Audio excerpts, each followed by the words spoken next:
ಕನ್ಸಿಸ್ಟೆನ್ಸಿನ follow ಮಾಡೋದು ಅಷ್ಟೇನು easy ಅಲ್ಲ. ನಾವು ಅಂದ್ಕೊತೀವಿ ಈಸಿಯಾಗಿರುತ್ತೆ, ಇವತ್ತು ವರ್ಕೌಟ್ ಮಾಡಿದ್ರೆ ನಾಳೆನೂ ವರ್ಕೌಟ್ ಮಾಡ್ತೀವಿ, ಆಚೆ ನಾಳಿನೂ ಮಾಡ್ತೀವಿ ಅಂದ್ಕೊತೀವಿ. ಬಟ್ ಕನ್ಸಿಸ್ಟೆನ್ಸಿನ ಫಾಲೋ ಮಾಡೋದೇ ಅಸಲಿ ಕಷ್ಟ ಆಟ. ಯಾಕಂದರೆ ಇವತ್ತು 7 days ಕಂಟಿನ್ಯೂಸ್, ಇವತ್ತಿಂದ ಒಂದು ವಾರ ಕಂಟಿನ್ಯೂಸ್ ಆಗಿ ವರ್ಕೌಟ್ ಮಾಡ್ತೀನಿ. 8ನೇ ದಿನ ಏನಾಗುತ್ತೆ ಅಂದರೆ ಒಂದಿನ ರೆಸ್ಟ್ ತೊಗೊಳ್ಳೋಣ ಅಂದ್ಬಿಟ್ಟು ಮೈಂಡ್ಗೆ ಬರುತ್ತೆ.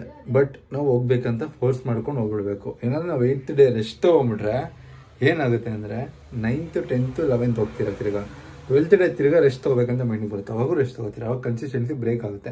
ಆ್ಯಂಡ್ ಕನ್ಸಿಸ್ಟೆನ್ಸಿ ಬ್ರೇಕ್ ಆಗ್ತಾ ಆಗ್ತಾ ನಿಮ್ಗೆ ಲಾಂಗ್ ರನ್ನಲ್ಲಿ ತುಂಬ ಲಾಸ್ ಆಗುತ್ತೆ. ಯಾಕಂದರೆ ನಿಮಗೆ ಇವಾಗ 3 days ಒಂದ್ಸರಿ ರೆಸ್ಟ್ ತೊಗೊಳಕ್ಕೆ ಸ್ಟಾರ್ಟ್ ಮಾಡಿದ್ರೆ ಏನಾಗುತ್ತೆ ಅಂದರೆ ವಾರಕ್ಕೆ 2 days ಆಲ್ಮೋಸ್ಟ್ ರೆಸ್ಟ್ ತೊಗೊಂಡ್ಬಿಡ್ತೀರ. ಆವಾಗ ಮಂತ್ಗೆ ಆಲ್ಮೋಸ್ಟ್ 6-7 days ರೆಸ್ಟ್ ತೊಗೊಂಡ್ಬಿಡ್ತೀರ. ಸೊ 31 daysಲ್ಲಿ 24 days ಮಾತ್ರ ವರ್ಕೌಟ್ ಮಾಡ್ತೀರಾ.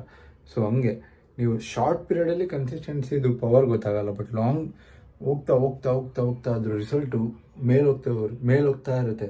ನಿಮಗೆ ಕಮ್ಮಿ ರಿಸಲ್ಟ್ ಬರ್ತಿದೆ ಅಂತ ಅನ್ಸೋದೇ ಇಲ್ಲ. ನೀವು ಇಷ್ಟು ಕಮ್ಮಿ ಮಾಡಿದ್ರು ಜಾಸ್ತಿ ರಿಸಲ್ಟ್ ಬರುತ್ತೆ. ಅದು ಕನ್ಸಿಸ್ಟೆಂಟಾಗಿ ಲಾಂಗ್ ಟೈಮ್ ಇದ್ದರೆ ಮಾತ್ರ.